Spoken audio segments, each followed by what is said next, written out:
Here on CBS Sports HQ, the legal tampering window is open in the NFL, and we've got a couple free agents staying put.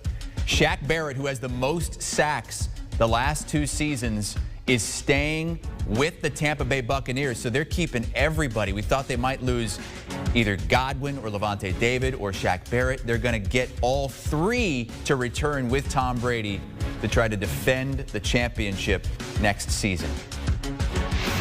All right, let's bring in our NFL insider, Jason Canfora. JLC, I mean, how did Tampa make this work? I mean, it seemed impossible for them to be able to keep all 3 of those guys.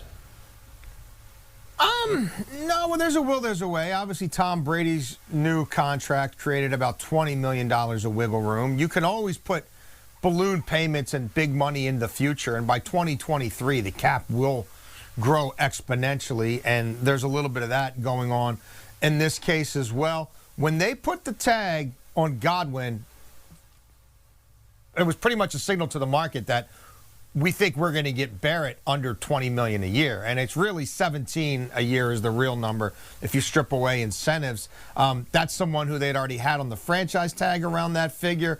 Could he have gotten a little bit more somewhere else? Possibly. But, you know, he reclaimed his career there. He blossomed there. He saw what Tom Brady had done, and there was some strong peer pressure internally in a positive way to stick around there. And as I reported this morning, if you read my column, Romeo Okwara was very close to going back to Detroit. Shaq Barrett, everybody in the industry thought was going back to the Bucs.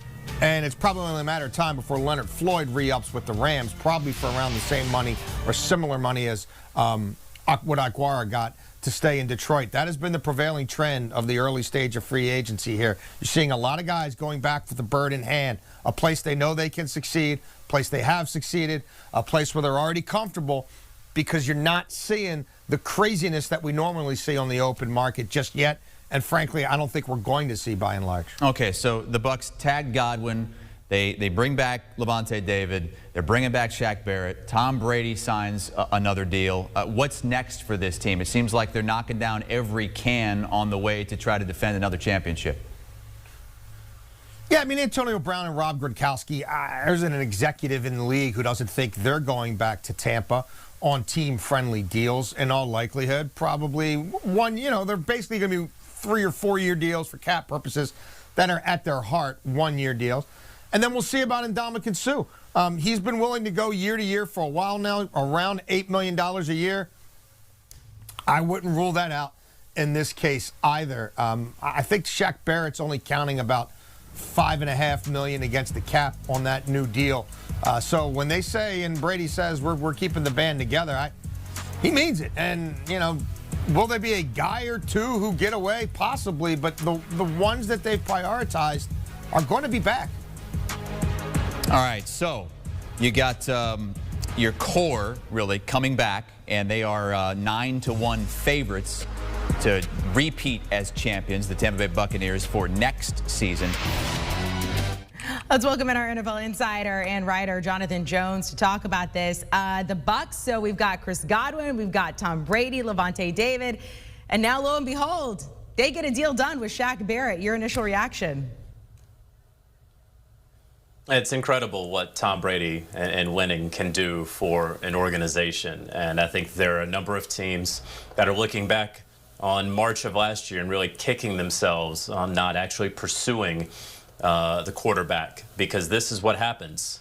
You have a guy who brings a winning formula to a franchise. You have a guy that when they win and when they win a championship, like they did this year in Tampa, that guys who would normally go out and test the market and really break the bank, they decide, you know what, I'll take a little bit less money. I don't need to mess with a good thing.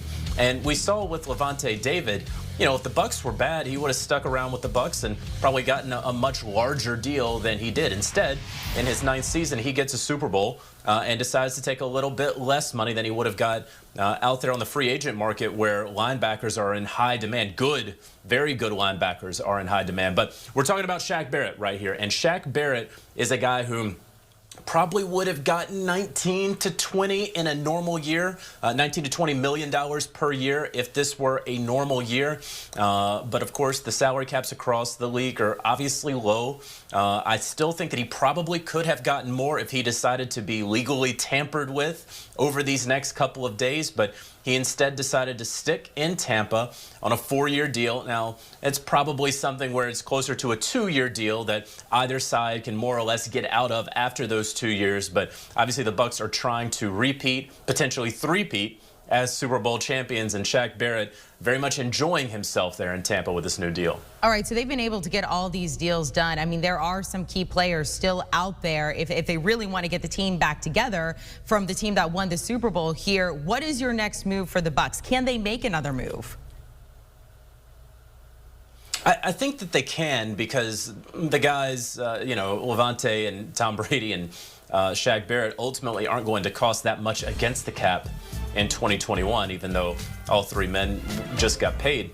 And that's just the cap magic that you can do in the NFL. You know, next up, I'd have to imagine Rob Gronkowski isn't going to play for anyone else and is probably going to sign a pay-as-you-go deal where he is matched up with his buddy Tom Brady, and that's going to be that. Probably take a little bit less money than he would get if one of the 31 teams out there who couldn't get his services, but if they could, they would pay him more. So he's going to wind up back in Tampa. I don't think there's really any question about that. The two wild cards, of course, Antonio Brown, who is an eternal wild card, so who knows? And then you have Ndamukong Suh, who has to decide, listen, I've been somewhat of a mercenary the last several years of my career since leaving the Detroit Lions and going out and getting a lot of money in free agency. Do I take a little bit less money to be at a place where I can get a second Super Bowl ring after so many years of losing? Perhaps. So I think that Ndamukong Suh should be next up because, again, running back, I don't know if you have to really prioritize Leonard Fournette, especially with this draft class. I would look at Suh and then, Gronk is certainly going to be back. And then whatever Antonio Brown decides to do, Antonio Brown decides to do. All right, NFL insider Jonathan Jones, thanks so much for hopping on with us here to break down this news about Shaq Barrett staying there, signing a new deal with the Bucs. Want a sports network that delivers everything that matters about the game? The highlights, the picks, the instant analysis. No yelling, no fake debates, no politics. Hit the subscribe button and never miss a moment.